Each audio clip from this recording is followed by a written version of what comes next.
Income tax छापे के महीनों बाद केंद्र ने अब कथित तौर पर सेंटर फॉर पॉलिसी रिसर्च का एफसीआरए लाइसेंस रद्द कर दिया है। सूत्रों के हवाले से इकोनॉमिक टाइम्स की रिपोर्ट में कहा गया है कि पिछले साल सितंबर में सीपीआर यानी सेंटर फॉर पॉलिसी रिसर्च और ऑक्सफैम इंडिया पर इनकम टैक्स सर्वे के बाद से लाइसेंस की जांच चल रही थी।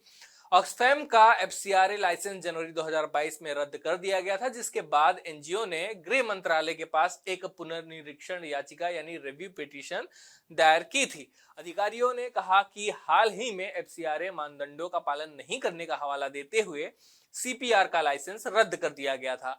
सोसाइटी ने रिन्यू करने के लिए आवेदन दिया था। एफसीआरए खाते में प्राप्त धन का उपयोग करने के लिए सीपीआर कोई न कोई रास्ता निकालने की कोशिश में जुट गई है।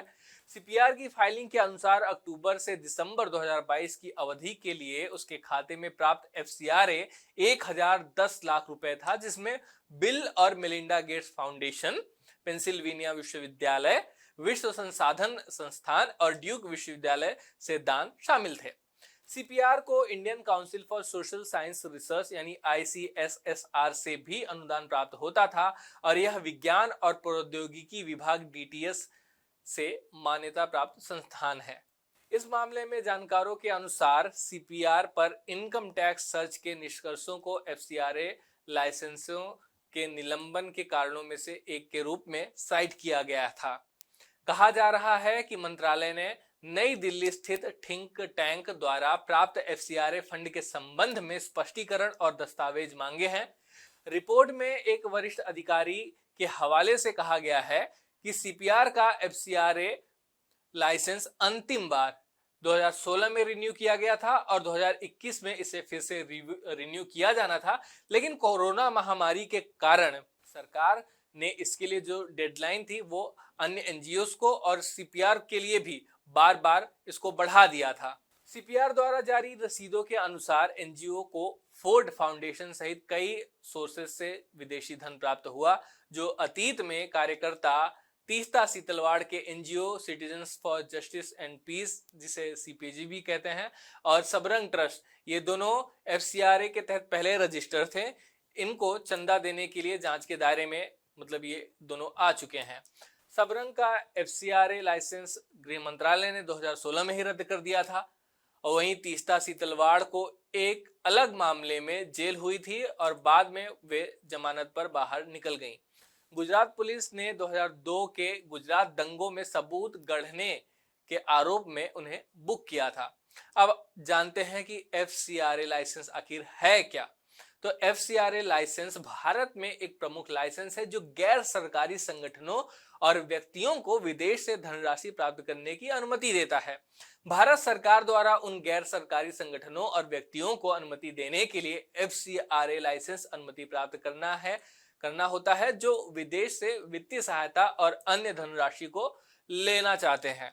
एफसीआरए लाइसेंस के लिए आवेदन करने वाले संगठनों और व्यक्तियों को अपनी गतिविधियों और उद्देश्यों को सरल शब्दों में बताना होता है और उन्हें एक स्थिर वित्तीय प्रणाली और खाते के साथ निरंतर नियंत्रण और लेखा विवरण प्रस्तुत करना आवश्यक होता है।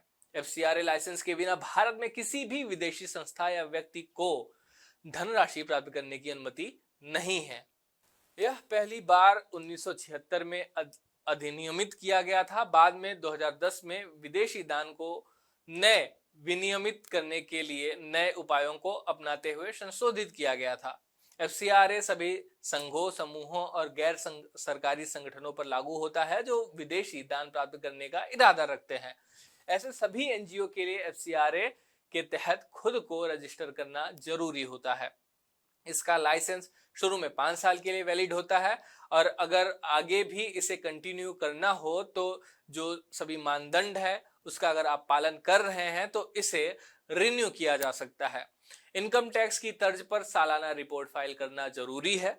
2015 में गृह मंत्रालय ने नए नियमों को अधिसूचित किया, जिसके लिए गैर सरकारी संगठनों को यह वचन देना जरूरी हो गया कि विदेशी धन की स्वीकृति से भारत की संप्रभुता और अखंडता पर प्रतिकूल प्रभाव पड़ने की संभावना नहीं है या किसी विदेशी राज्य के साथ मैत्रीपूर्ण संबंधों पर भी प्रभाव नहीं पड़ेगा और सांप्रदायिक सद्भाव को भी बाधित नहीं 2015 में गृह मंत्रालय के नए नियमों को अधिसूचित किया गया, जिसमें यह बात कही गई कि गैर सरकारी संगठनों को यह वचन देना जरूरी होगा कि विदेशी धन की स्वीकृति से भारत की संप्रभुता और अखंडता पर प्रतिकूल प्रभाव नहीं पड़ेगा या फिर नहीं पड़ने की संभावना है, या किसी विदेशी राज्य के साथ जो मैत्रीपूर्ण संबंध है भारत के, उस पर भी प्रभाव नहीं पड़ेगा, और सांप्रदायिक सद्भाव भी यह जो बाहर से आ रहा पैसा है वह उसे प्रभावित नहीं करेगा।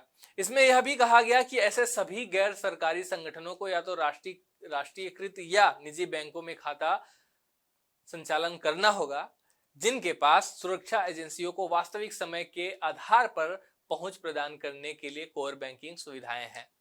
यह कार्रवाई ऑक्सफैम और सीपीआर पर आईटी के छापे के लगभग 5 महीनों बाद हुई है। सीपीआर की अध्यक्षता चेयरपर्सन मीनाक्षी गोपीनाथ और अध्यक्ष और मुख्य कार्यकारी यामिनी अय्यर करती हैं। पहले सीपीआर का नेतृत्व पत्रकार प्रताप भानु मेहता करते थे। आइए जानते हैं कि इस मामले पर एचडब्ल्यू न्यूज का पीओवी क्या है, हमारा नजरिया क्या है। मैं यहाँ कहना चाहूंगा कि थिंक टैंक और एनजीओ के खिलाफ ये कार्रवाई कोई नई बात नहीं है, लेकिन पिछले कुछ महीनों से इस तरह की लगातार घटनाएं हमें देखने को मिल रही हैं। इसलिए यह सवाल पैदा होता है कि क्या हम हर उस व्यक्ति और संस्था के बारे में इतने असुरक्षित महसूस करते हैं जिसने कभी कोई आलोचना की हो। घटनाक्रम देखिए, पिछले कुछ महीनों में बीबीसी की डॉक्यूमेंट्री पर प्रतिबंध लगा दिया गया था। बीबीसी के दफ्तरों पर आईटी की छापेमारी की गई। पिछले साल आईटी विभाग ने दैनिक भास्कर ग्रुप पर छापेमारी की थी। यह छापा भारत में कोविड-19 से निपटने की सरकार की जो प्रयास थे उसकी एक आलोचनात्मक रिपोर्टिंग की गई थी, जिसके बाद दैनिक भास्कर ग्रुप के यहाँ पर छापेमारी हुई। आईपीएसएमएफ पर भी इनकम टैक्स के छापे पड़े। 2021 में मदर टेरेसा द्वारा स्थापित एक एनजीओ मिशनरीज ऑफ चैरिटी के एफसीआरए लाइसेंस को रद्द कर दिया गया था, जिसके बाद विवाद छिड़ गया। हालांकि बाद में एफसीआरए जो रजिस्ट्रेशन है उसको बहाल कर दिया गया। असुरक्षा की भावना से हम ऐसे कई फैसले लेने लगते हैं जो कईयों को तर्कसंगत नहीं लग सकते। जब कोई अपने निर्णयों के बारे में सुरक्षित और आश्वस्त होता है तो आलोचना का स्वागत किया जाता है, वह डरता नहीं है, भयभीत नहीं होता है। लेकिन जब असुरक्षा की भावना होती है तो भय हावी हो जाता है। लेकिन इस तरह की असुरक्षा की भावना का लंबे समय तक बने रहना हमारे विशाल लोकतंत्र के लिए अच्छा नहीं है। इसके बजाय सार्थक और समाधान आधारित संवाद की जरूरत है। फिलहाल यह वीडियो यहीं समाप्त होता है। इस विषय पर आप क्या राय रखते हैं कमेंट बॉक्स में जरूर लिखें। धन्यवाद।